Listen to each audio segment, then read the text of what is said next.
Esse vídeo tem o objetivo de promover a reflexão dos irmãos e irmãs sobre um tipo de infidelidade que tem se espalhado no meio dos crentes no Senhor Jesus. O envolvimento de alguns crentes em Jesus Cristo com a maçonaria, que, dentre muitos estudiosos profanos, como são denominados os não-maçons, consideram uma religião pagã, mística, cujos rituais secretos são derivados de antigos ritos babilônicos. Repudiamos a maçonaria, não os maçons, seja crente ou não crente, que em nossos estudos deve ser objeto de nosso amor cristão.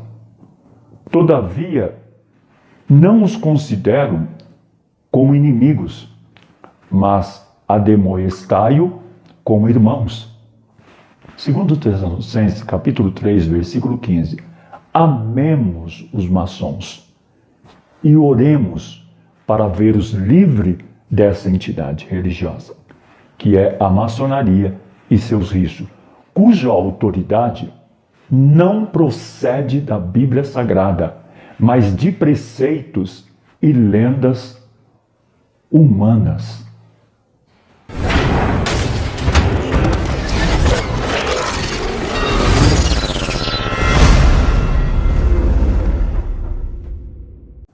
Graça e paz. Eu sou o comentarista Pastor Geraldo. Vocês são muito bem-vindos em meu canal. Mas antes de nós entrarmos nesse assunto, eu gostaria de pedir para vocês se inscrever-se em nosso canal. É só vocês clicarem em inscrever-se. Clique também no sininho para vocês acessar as notificações que todas as vezes que nós colocarmos um vídeo novo aqui, vocês serão avisados em primeira mão.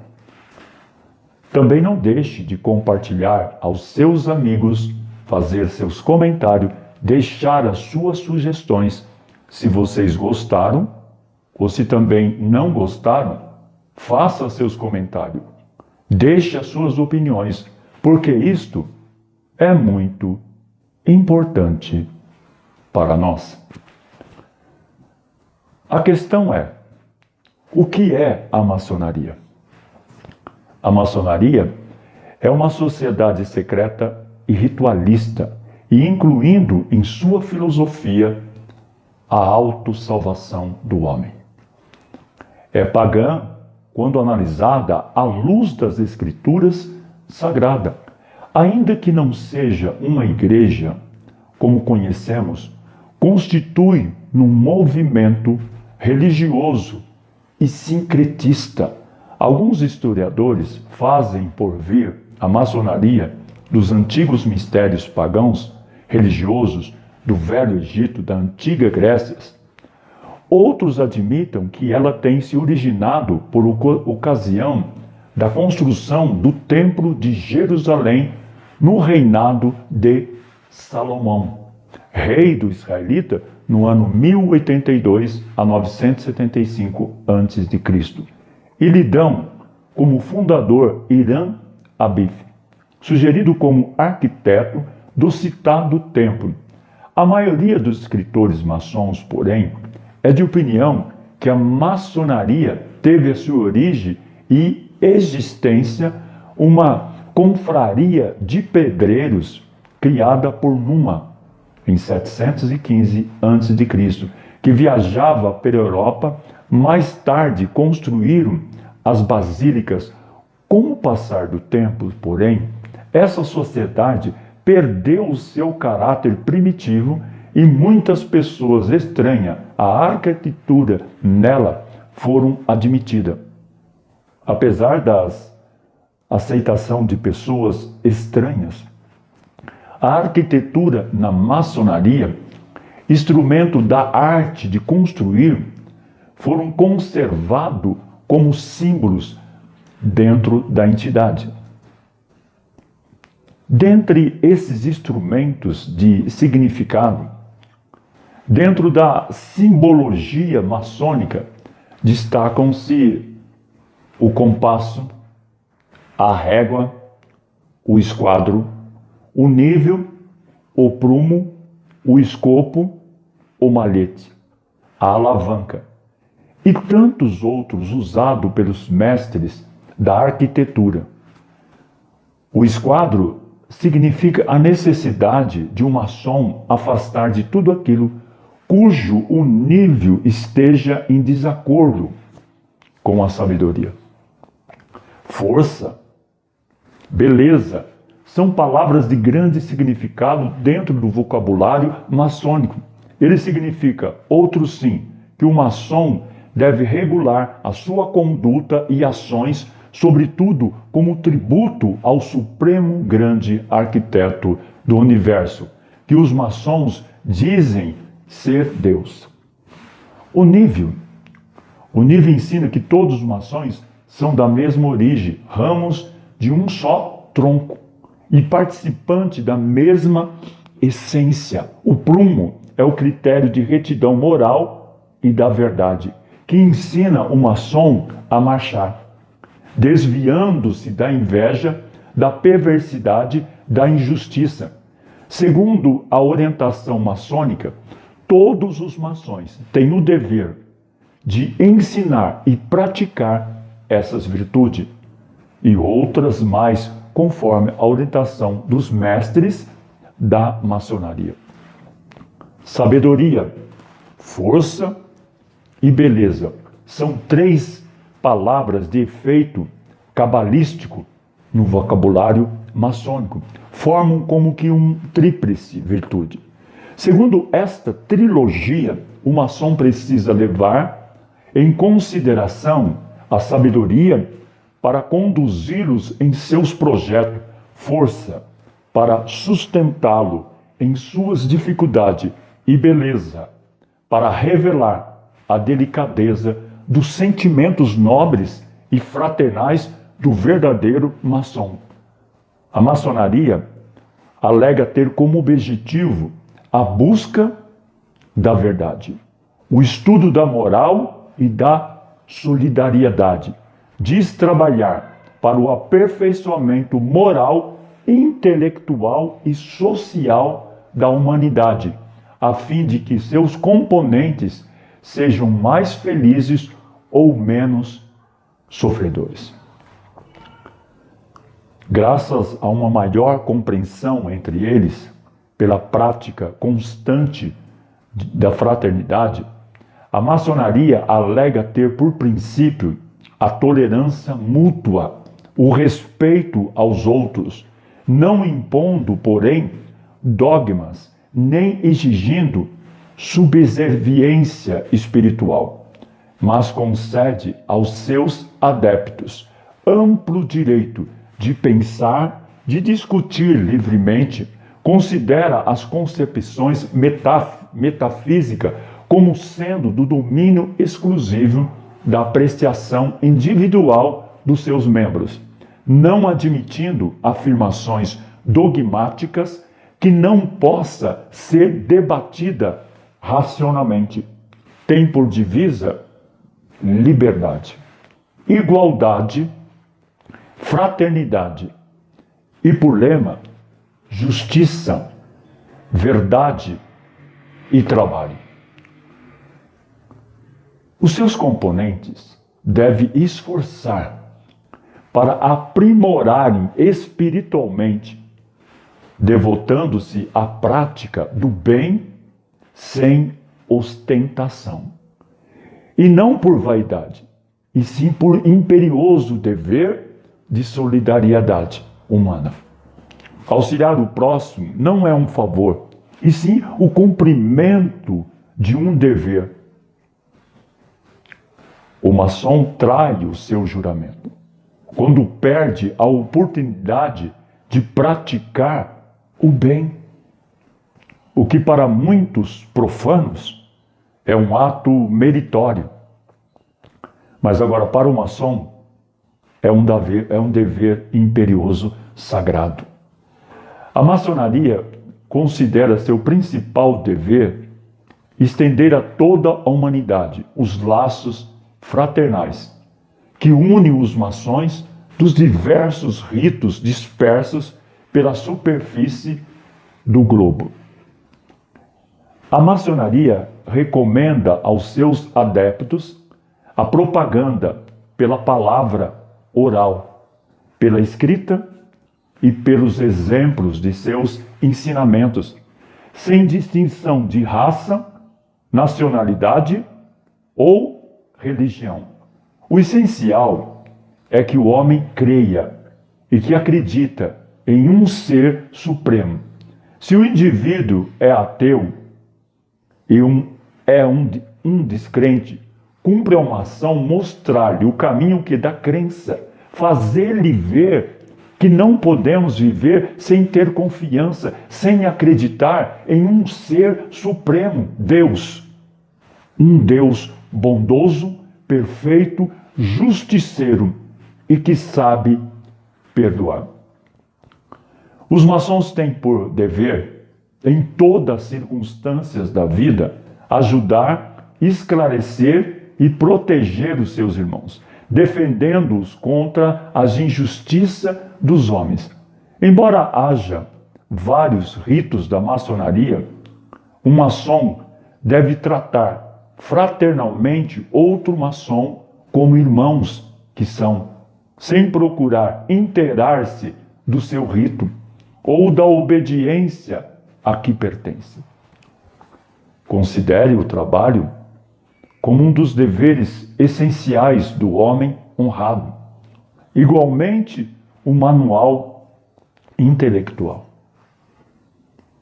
Não é maçom quem quer, e sim quem pode ser.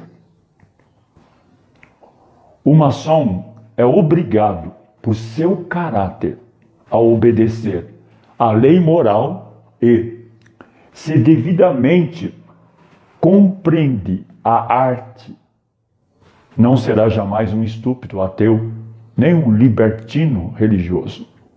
Embora nos tempos antigos os maçons fossem obrigados a pertencer à religião dominante no seu país, qualquer que fosse ela, considere hoje muito mais convenientes obrigá-los a professar apenas a religião que todo homem aceita, deixando cada um livre em suas opiniões individuais.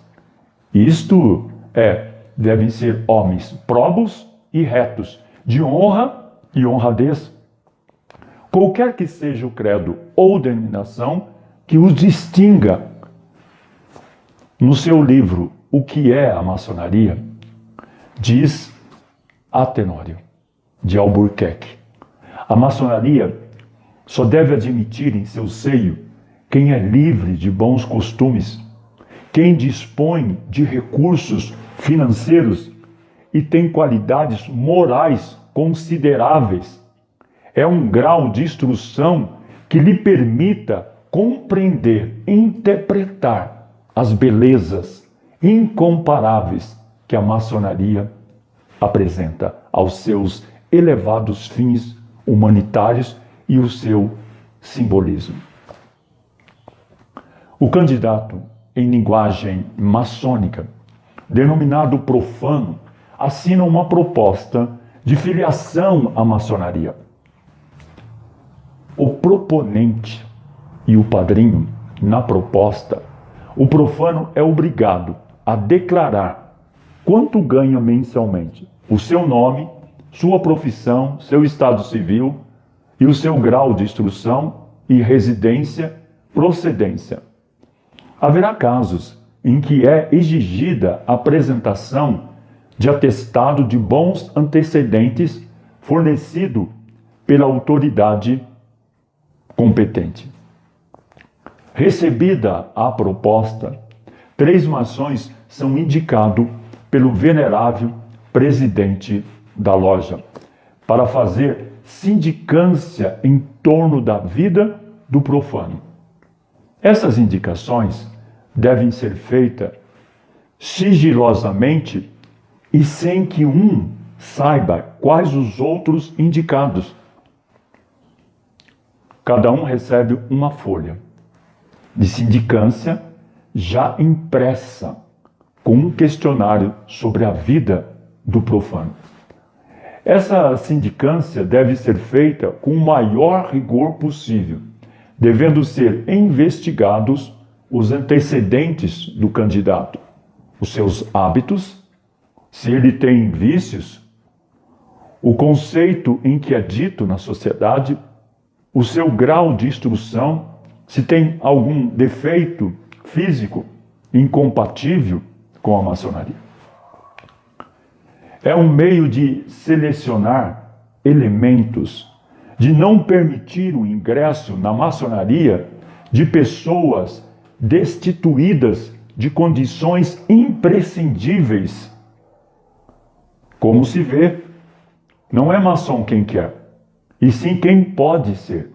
Isto é, quem dispõe de certa soma de requisitos morais, intelectuais e financeiros.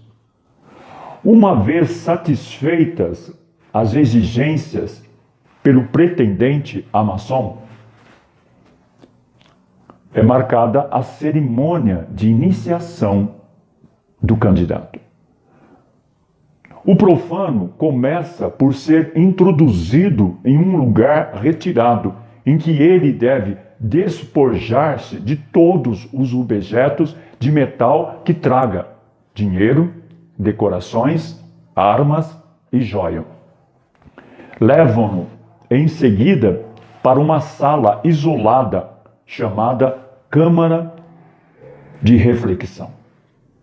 É um lugar sinistro. As paredes são completamente negras e, como decoração, apresentam esqueletos, cabeça de mortos e lágrimas, como as que se veem nas cortinas funerárias. Vê-se também uma foice, um galo e uma empulheta, todos de grande significado dentro da maçonaria. Na parede estão gravadas reflexões solenes, dentre os quais se destaca a seguinte: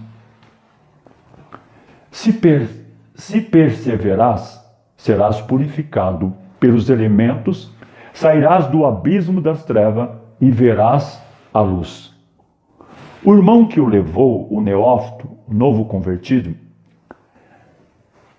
para a sala de reflexão, tira-lhe a venda dos olhos e diz: breve passareis para uma nova vida. Respondei por escrito as questões que vos são apresentadas e fazei o vosso testamento. Esse testamento não é a disposição de bens depois da sua morte, mas um testamento filosófico no qual ele renuncia à sua vida passada. É um ato pelos termos do qual se dispõe a outras concepções, a uma vida que se harmoniza com dados novos. Prosseguindo a cerimônia de iniciação, o neófito é levado a despojar-se de uma parte de suas vestimentas. A perna de sua calça é erguida alto do lado direito, a meia abaixada, de maneira que o joelho esteja descoberto. O pé esquerdo está completamente descalço, o braço esquerdo e o peito desnudo. O profano tem novamente os olhos vedados e é conduzido para a porta da loja, que ela está fechada. Ele vai em busca da luz. Apresento ao neófito um malhete, o qual há três rápidas pancadas na porta. Com as pancadas, a porta se abre, mas o profano é detido pelo guarda do templo, que só lhe permita a entrada quando o irmão que o conduz faz a apresentação. É um profano em estado de cegueira, que deseja ser indicado nos augustos mistérios da maçonaria. O candidato se aproxima da mesa do venerável mestre, que o convida a refletir novamente sobre a gravidade do passado que pretende dar. E isto para que se retire, se ainda não possui suficiente decisão. Se o profano insiste em ser recebido, o venerável mestre ordena que se ajoelhe e pronuncie uma oração. Dependendo do rito no qual o neófito está sendo iniciado, seja escocês, adoniramita ou francês, ele será levado a fazer juramento. O neófito, o novo convertido, tem o joelho direito em terra, os olhos vendados, a mão esquerda sobre o coração, a direita sobre a Bíblia, a espada, o compasso e a esquadria. Um golpe de malhete, todos os presentes ficam em pé e o neófito repete o seguinte juramento: eu, fulano, juro e prometo, de minha livre e espontânea vontade, sem constrangimento ou coação, sobre minha honra e segundo os preceitos de minha religião, em presença do superior arquiteto do universo, que é Deus. E perante esta assembleia de meus irmãos maçons, solene e sinceramente jamais revelar os mistérios, símbolos ou alegoria que me foram explicados e que me forem confiados, senão a um maçom regular ou em loja regularmente constituída, não podendo revelá-los a professar, nem mesmo a meus irmãos maçons irregulares, e de nunca, mas nunca, os escrever, gravar, bordar ou imprimir ou empregar outro qualquer meio idêntico pelo qual possa ser conhecido, de cumprir todos os deveres impostos pela maçonaria com minha pessoa e bens, de respeitar as mulheres, filhas, mães ou irmãs de maçons, de reconhecer, como de fato reconheço, por único chefe da ordem no Brasil, o Supremo Conselheiro da grande organização brasileira, no qual guardarei inteira e fiel obediência, bem como aos delegados e a todos os atos dele emanadas, direta ou indiretamente. Se eu faltar a esse juramento, ainda mesmo com medo da morte, desde o momento em que se cometa tal crime, seja declarado infame, sacrilégio para com Deus e desonrado para com os homens. Amém. E amém, e amém. O rito adoniramita. Nesse rito, no momento em que o neófito vai prestar seu juramento, o venerável brada: irmão sacrificador, apresente ao profano a taça sagrada, tal fatal aos perjuros. Tão fatal aos perjuros. O neófito bebe um gole e o venerável dita o juramento: juro guardar o silêncio mais profundo sobre as provas a que for exposto minha coragem. Se eu for perjuro e trair meus deveres, concito que a doçura dessa bebida se converta em amargor e o seu efeito salutar em mortal veneno. Francês. Nesse rito, no rito francês, o neófito profere o seguinte juramento, de joelho, por 2 vezes. Ele diz assim: eu prometo sobre os estatutos gerais da ordem e sobre esta espada, símbolo de honra, consinto, se eu vier a perjurar, que o pescoço me seja cortado. Cortado. o coração, as entranhas arrancada, o meu corpo queimado, reduzido a cinza, e minhas cinzas lançado ao vento, e que a minha memória fica em execração entre todos os meus irmãos maçons. E que o grande arquiteto do universo me ajude. A pergunta é: a maçonaria é uma religião? Muito se tem perguntado: será a maçonaria simplesmente uma associação beneficente formada por homens de bem? Ou é mais uma religião disfarçada? Que a maçonaria é uma religião, dão prova os escritores e grandes mestres dela. Atente para asseverações. O escritor Arthur Preuss, 1871 a 1934, ele disse em sua revista quinzenal: a maçonaria não é, pois, uma simples instituição filantrópica e social. É uma ciência, uma filosofia, um sistema moral, uma religião.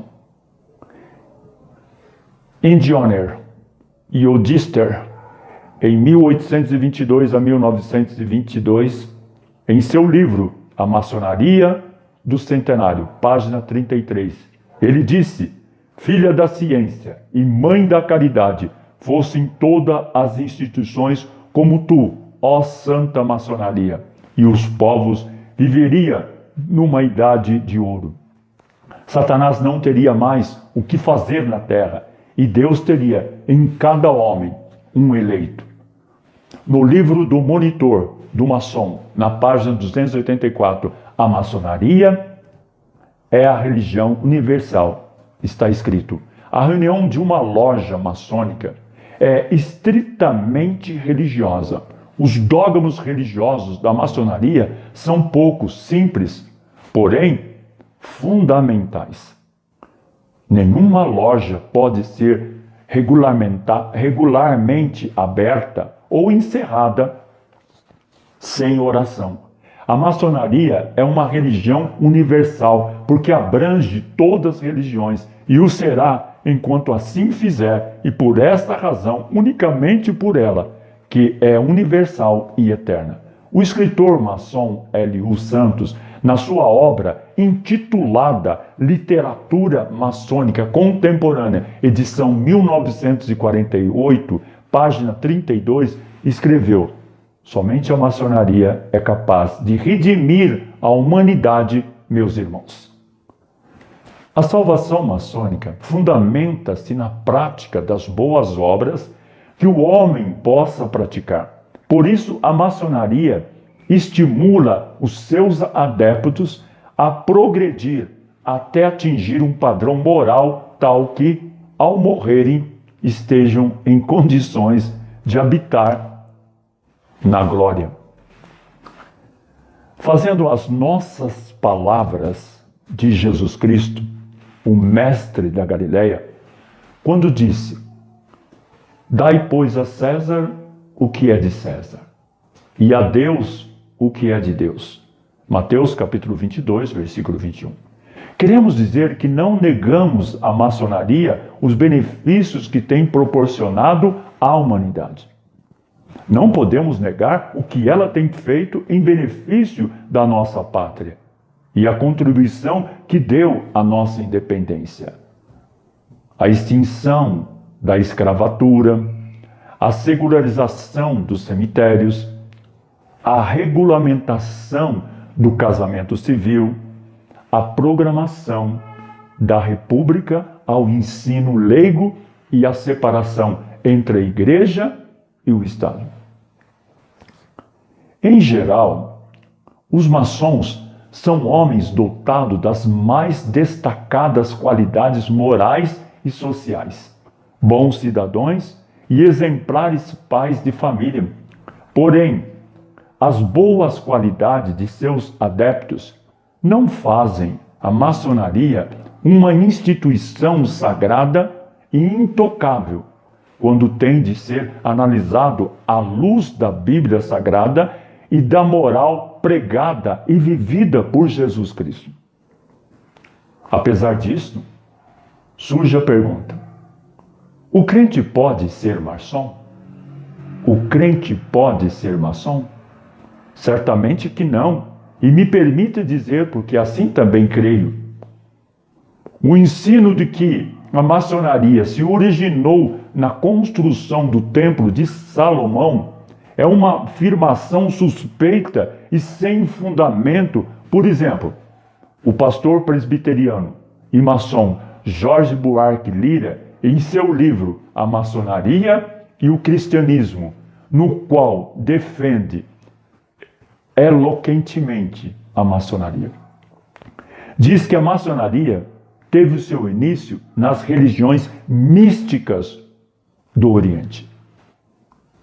Albert Pike, outro conhecido escritor maçom, em seu livro Moral e Dogma, do rito escocês aceito e aceito, diz o seguinte: embora a maçonaria seja identificado com mistérios antigos, o é somente em sentido qualificado, isto é, que representa uma imagem perfeita de seu brilho, são apenas ruínas de sua grandeza e de um sistema que tem experimentado alterações progressivas, fruto dos eventos sociais, circunstâncias políticas e ambições imbélicas dos seus reformadores.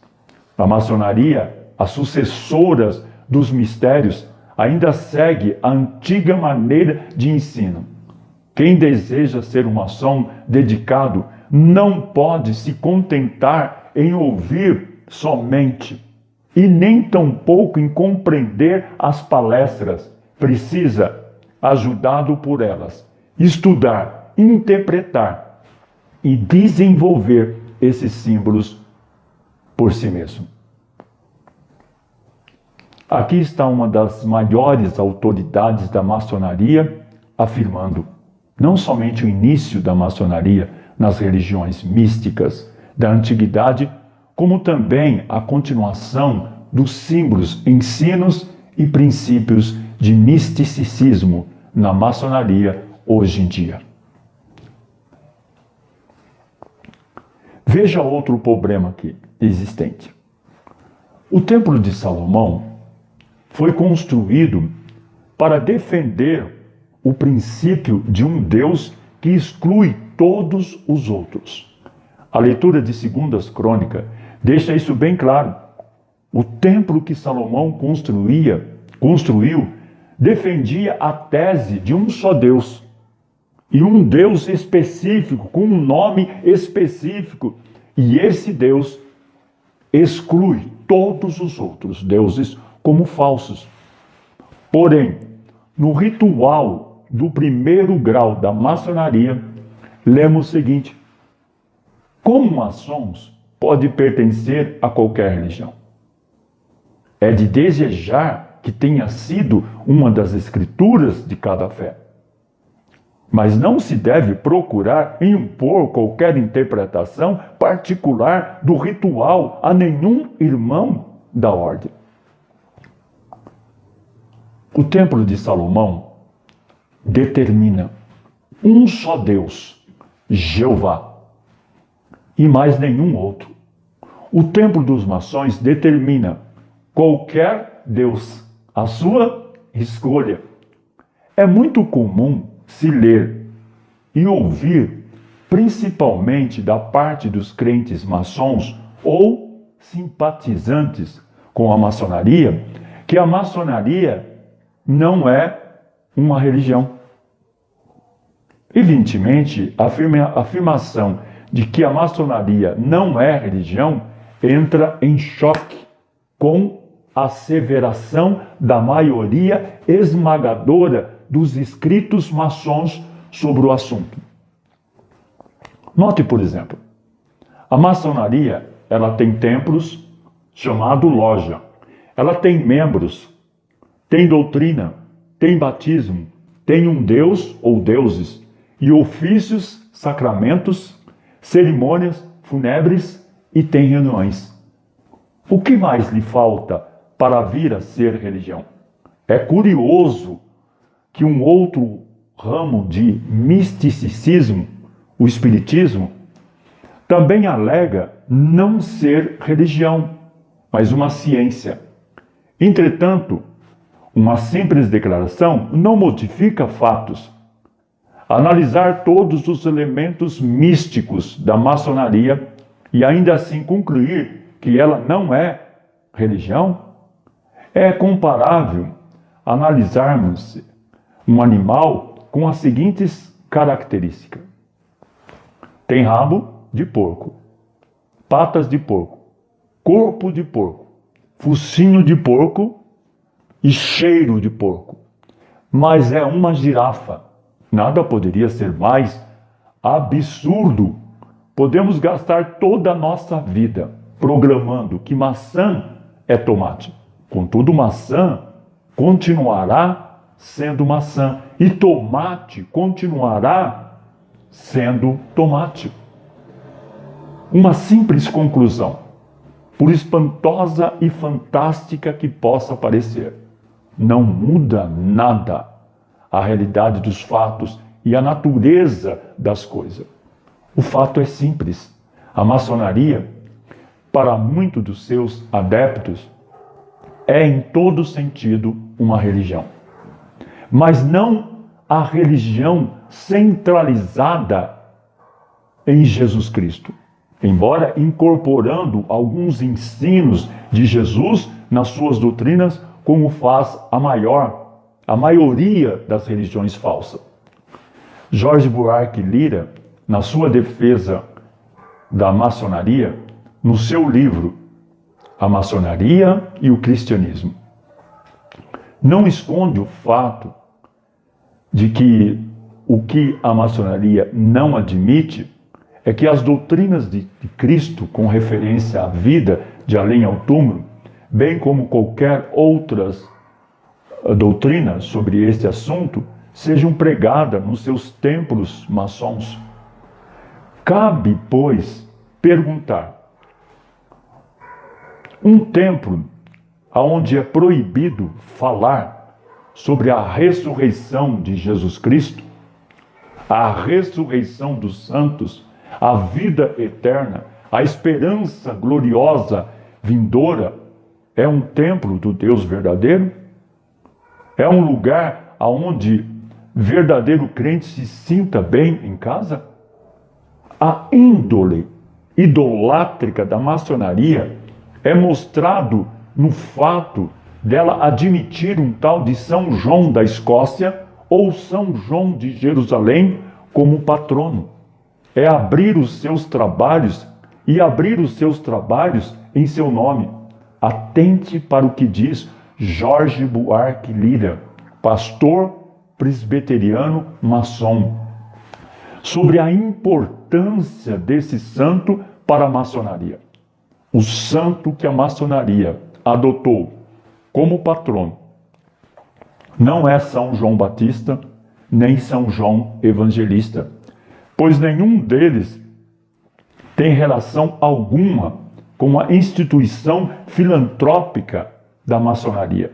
É de crer, essa é a opinião dos irmãos mais filósofos e mais conhecedores. O verdadeiro patrono é São João Smoller, filho do rei de Chipre, que, no Templo das Cruzadas, abandonou sua pátria, renunciou à esperança de ocupar um trono e foi a Jerusalém dar mais generosos socorros aos peregrinos e aos cavaleiros. João fundou um hospital, onde organizou uma instituição de irmãos que cuidasse dos doentes, dos cristãos feridos, e distribuísse socorros pecuniários aos viajantes que iam visitar o Santo Sepulcro. João, digno já, por suas virtudes, de ser o patrono de uma sociedade que tem por um dos seus fins beneficência, expôs 1000 vezes a sua vida para fazer o bem. A peste, a guerra, o furor dos infiéis. Nada, em uma palavra, o impedia de prosseguir nesta brilhante carreira, mas, nos meios do seu trabalho, veio a morrer. Cortar o fio de ouro de sua existência. Contudo, exemplo de suas virtudes ficou gravada indelevelmente na memória de seus irmãos que considerem dever imitá-lo. Roma o canonizou com o nome de São João Smoller, ou São João de Jerusalém, e os maçons, cujos tempos ele tinha retificado depois de terem sido destruídos, o escolheram unanimemente para o seu protetor e inspirador. Como é possível que um cristão se sinta bem num lugar cujas cerimônias são iniciadas no nome de um santo qualquer? Verdadeiro vilipêndio e desrespeito ao mandamento de Deus que diz: não terás outros deuses além de mim. Êxodo capítulo 20, versículo 3. Um dos argumentos usados mais comumente no esforço proselitizante da maçonaria é o seguinte: a maçonaria tem influenciado decisivamente nos destinos do Brasil e do mundo. Qual a pessoa de bem que se atreveria a desconhecer isso? A Revolução Francesa foi, em grande parte, planejada, financiada pelos maçons das 600 lojas existentes na França. No final do século XVIII, não podemos esquecer também que 2 maçons iluminados, poucos mais tarde, iniciaram uma outra revolução que veio à tona em 1848 e continua tendo grande efeito no mundo até o dia de hoje. Seus nomes: Engels e Karl Marx, autores intelectuais do materialismo comunista. Apesar de admitirmos a ação, muitas vezes benéfica, da maçonaria, isso não constitui de forma alguma motivo para que um crente em Jesus Cristo seja membro de tal ordem. Deus frequentemente tem usado indivíduos e organizações para a realização de seus planos no mundo. Ele usou o rei Assuero, um incrédulo, para livrar os judeus do extermínio. Deus usou o faraó e o governo do Egito para salvar Jacó e seus descendentes da fome. Deus usou o rei Ciro, da Pérsia, para financiar a restauração do templo de Deus em Jerusalém. Deus usou o governo romano para salvar a vida do apóstolo Paulo em várias ocasiões. Deus, afinal, controla tudo. Mas isso não implica que um filho de Deus deva se tornar adepto de um movimento liderado por incrédulos. Em termos de ilustração, poderemos dizer que quase todos os regimes e filosofias do passado têm realizado alguma coisa boa.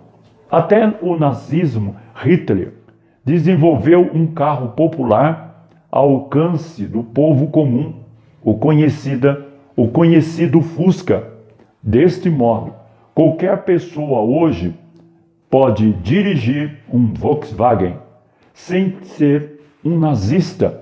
Os espíritas mantêm muitos orfanatos para cuidar de crianças abandonadas. Isto é uma coisa muito boa, isto é louvável, mas não é motivo suficientemente forte para eu me fazer um espírita, visto que a maioria dos maçons não é composto de crentes. Basta as ordens explícitas das Escrituras que dizem: não vos prendeis a um jugo desigual com os incrédulos. Pois que sociedade tem a justiça com a injustiça? Ou que comunhão tem a luz com as trevas? Que harmonia há entre Cristo e Belial? Ou que parte tem o crente com o incrédulo? Segundo Coríntios, capítulo 6, versículo 14 e versículo 15. Vale reafirmar o nosso reconhecimento do fato de que a maçonaria, em várias ocasiões, defendeu missionários e pastores dos ataques do zelo cego do clero católico romano no Brasil. É preciso dizer, todavia, que o interesse da maçonaria nisso não era tanto seu fervor evangelístico ou por força das ideias maçônicas. Se devia, sim, ao fato de a maçonaria e o protestantismo terem no catolicismo um inimigo comum a ambos. Enquanto os primeiros missionários e pastores lutavam contra a superstição e falsas doutrinas da igreja, lutava contra a tirania do poder político dessa mesma igreja.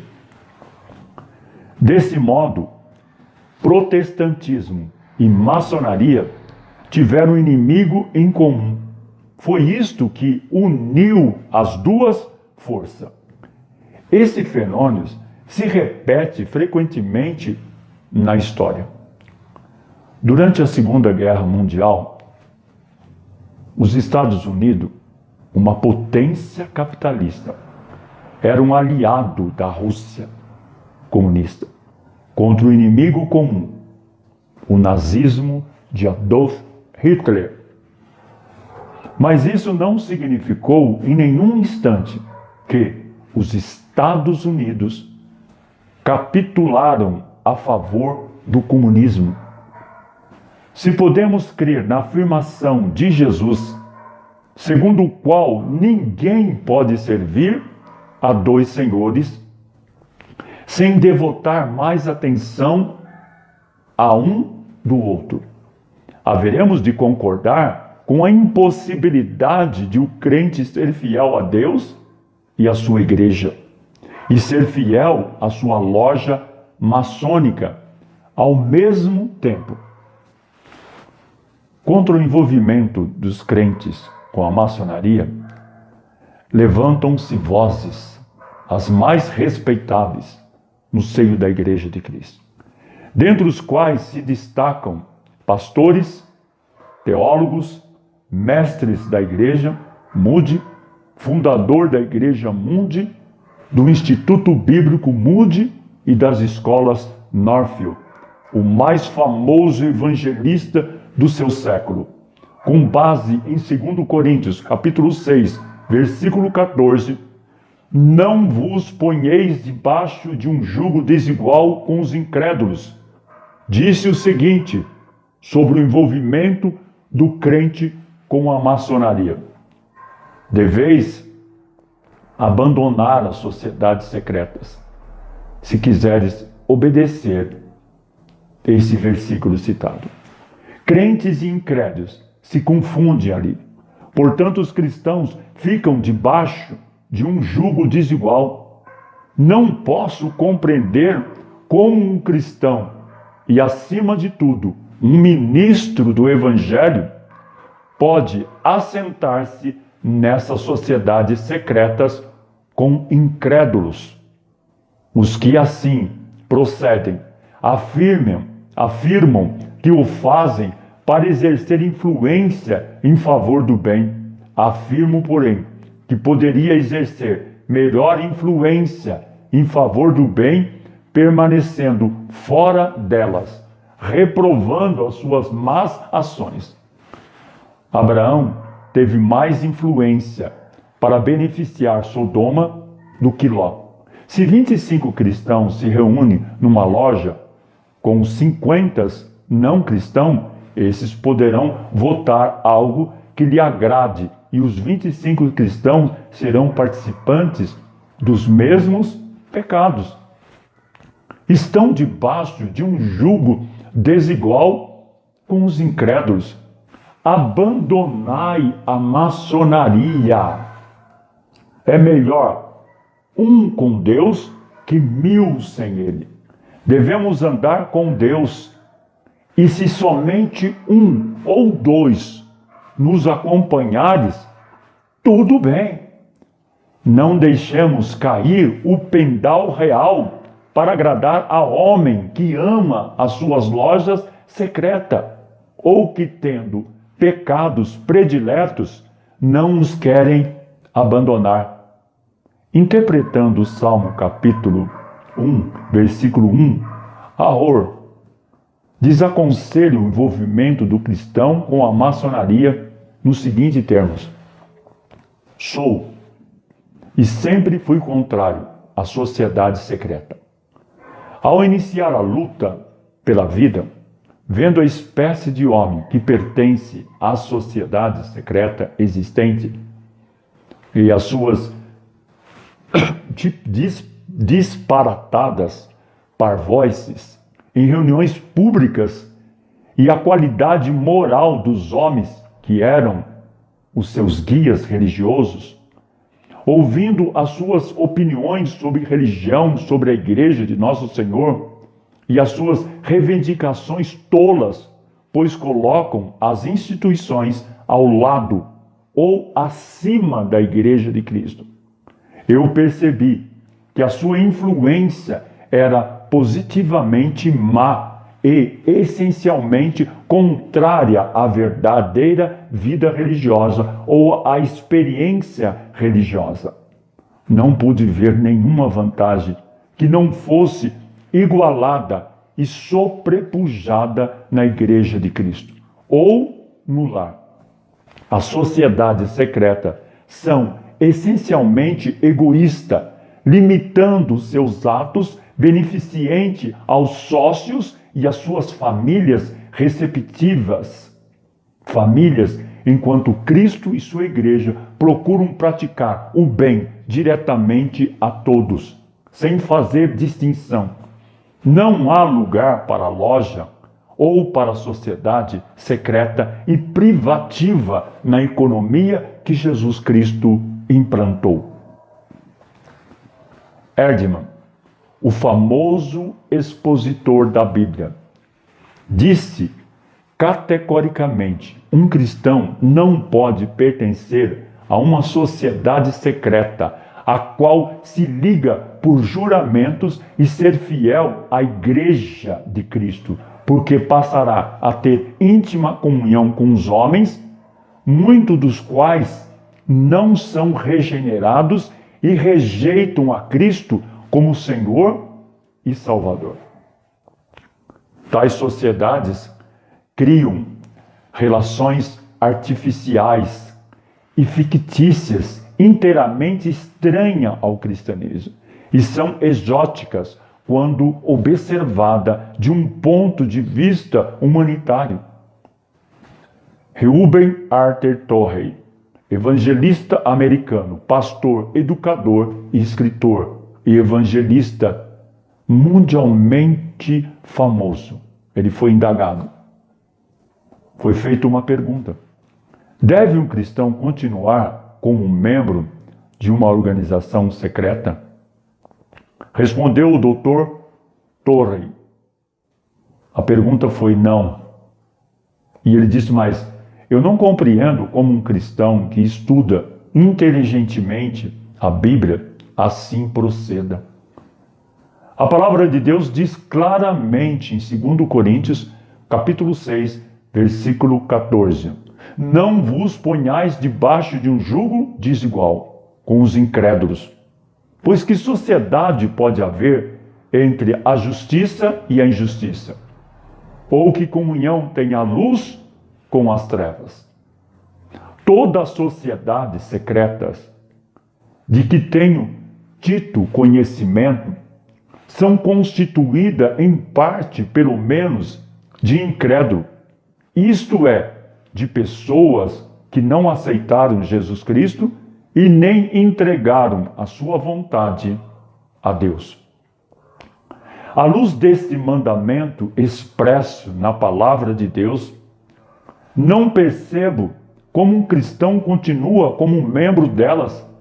Não estou afirmando que não haja cristão entre os maçons. Conheço muitos cristãos excelentes que foram membros de sociedades secretas. Mas como puderam eles conciliar os dois interesses?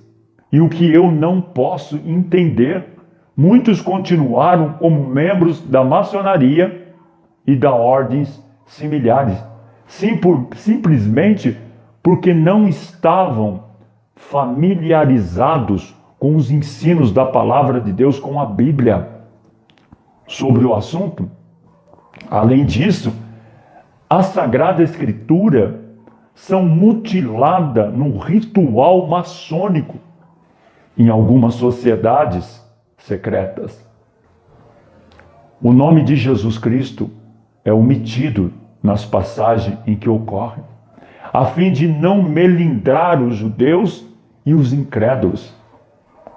Como um cristão pode ser membro de uma sociedade que manuseia fraudulentamente a palavra de Deus e, acima de tudo, omite o nome de seu Senhor e Mestre? Eu não posso compreender. Ainda mais, juramentos de caráteres horrível são exigidos em algumas lojas, e há cerimônias que são simplesmente caricaturas das verdades bíblicas, como, por exemplo, a cena de uma simulada ressurreição.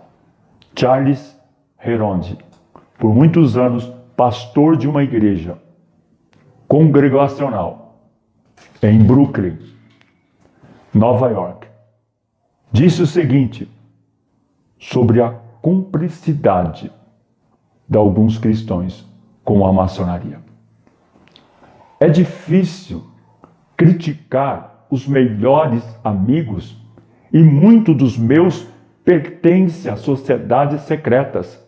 Embora não seja meu desejo julgá-los, considero-os como homens desviados.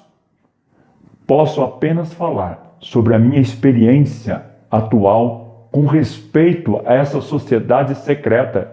Em primeiro lugar, vi uma igreja inteiramente arruinada em sua espiritualidade e em seu eficiente serviço cristão, porque o seu conselho se compunha principalmente de maçons e de homens pertencentes a outras ordens secretas. Em segundo lugar, vi crentes às dezenas tornarem-se mundanos e abandonarem a igreja, quando começaram a frequentar as reuniões da loja. Em terceiro lugar, eu ouvi dos lábios de dezenas mais que a religião da loja era suficientemente boa para eles. A Bíblia, como plano divino de salvação, é rejeitada e substituída pelo cartaz. O Dr. Blanchard foi um respeitado mestre cristão sobre a maçonaria.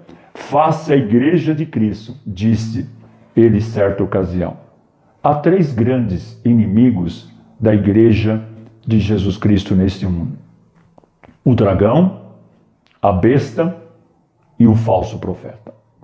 O dragão é a velha serpente lá do Gênesis, que é o demônio, e que também é Satanás, e também é chamado de o destruidor e o acusador. A besta é a autoridade ímpia. Em Daniel e Apocalipse são feitas várias referências que justificam essa interpretação. Os estandartes nas nações nunca trazem figura de aves ou animais domésticos, mas sempre representações de aves e animais de rapina. O falso profeta representa a religião sem Cristo. É uma personificação de todos aqueles sistemas de fé e prática que tem ensinado que o homem pode justificar pelos seus próprios esforços. O seu característico distintivo é professar a Deus e ter esperança numa imortalidade abençoada sem necessidade de arrependimento ou de sacrifício vigário. A Bíblia mostra a relação que esses três inimigos da igreja mantêm entre si a igreja. O dragão, ele anima a besta, e o falso profeta e a besta carrega a prostituta e a mãe das prostitutas. Isto é o sistema religioso não cristãos do mundo. O falso profeta guia a besta, Satanás, as nações ímpares e o sistema religioso não cristão procuram, juntamente, a destruição das almas, o aniquilamento da igreja cristã, tornando impossível o estabelecimento permanente do reino de Deus. As associações secretas nos nossos dias são as representações mais típicas desses três adversários que o mundo já conheceu. São despóticas e assassinas na sua atitude governamental e no seu caráter religioso, são anticristãs, falsas e hipócritas. Estou cada vez mais crente de que o anticristo da grande tribulação será escolhido pelas lojas secretas do mundo. Não é preciso argumento para demonstrar qual a atitude que as organizações cristãs devem ter para esses seres monstruosos. O reverendo Gray foi por muitos anos pastor da Igreja Moody Deão, do Instituto Bíblico Moody, escritor, teólogo de grande reputação.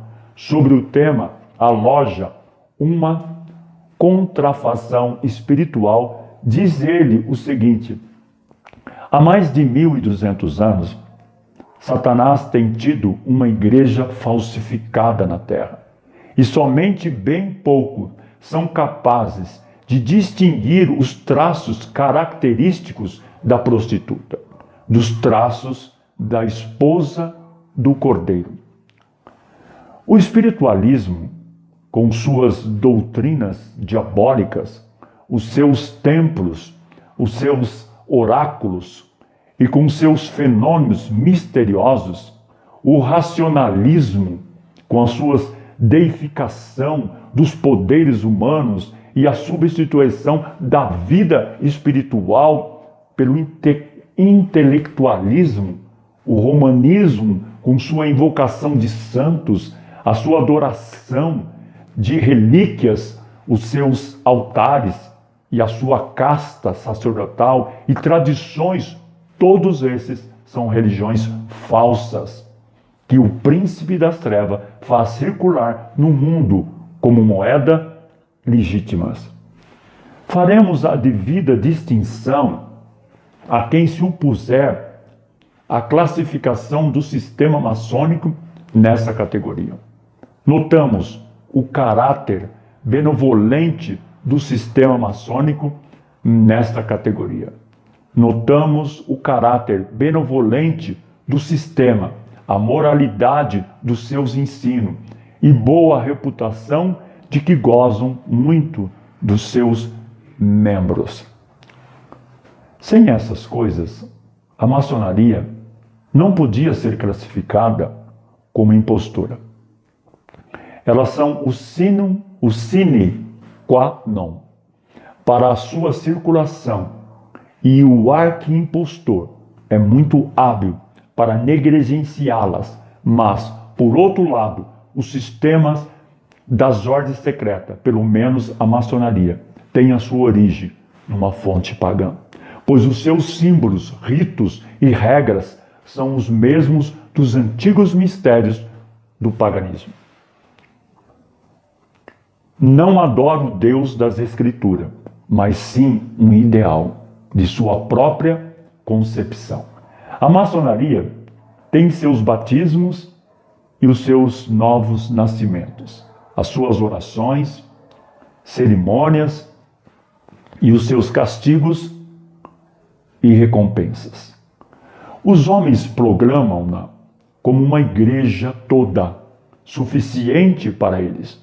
Os cristãos maçônicos preferem as suas assembleias, as reuniões de oração. As suas reivindicações são absurdas, quando não blasfemas. Os seus métodos, em certos casos, são fraudulentos e os seus ensinamentos heréticos. As características essenciais de todos os outros impostores encontram-se no sistema maçônico. E, embora isto não seja remate de todos eles, contudo é tão perigoso como qualquer deles em sua tendência para roubar dos homens a sua herança, clara e satisfatória em Cristo, o seu único Salvador. Jesus Cristo disse: se alguém me segue, meu Pai o honrará. É difícil servir a Cristo num sistema que proíbe pronunciar o seu nome na oração. Como consideramos a honra que vem somente de Deus. Separamos-nos de tudo o que oculta o genuíno e agradável serviço de Jesus Cristo. A Bíblia vai dizer no Salmo, capítulo 1, versículo 1 ao versículo 3, felizes são aqueles que não deixem levar pelos conselhos dos maus, que não seguem o exemplo dos que não querem saber de Deus e que não se juntam com os que zombam de tudo o que é sagrado. Pelo contrário, o prazer deles está na lei do Senhor, e nesta lei eles meditam dia e noite. Essas pessoas são como árvores que crescem na beira de um riacho. Elas dão frutos no tempo certo. As suas folhas não murcham. Assim também, tudo que essas pessoas fazem dá certo. O mesmo não acontece com os maus. Eles são como a palha que o vento leva. No dia do juízo, eles serão condenados e ficarão separados dos que obedecem a Deus. Pois o Senhor dirige e abençoa a vida daqueles que lhe obedecem. Porém, o fim dos maus são a desgraça e a morte. Deixe as suas opiniões nos comentários e que Deus abençoe vocês e as suas famílias. E até o próximo vídeo, e fiquem na santa paz de nosso Senhor e Salvador Jesus Cristo.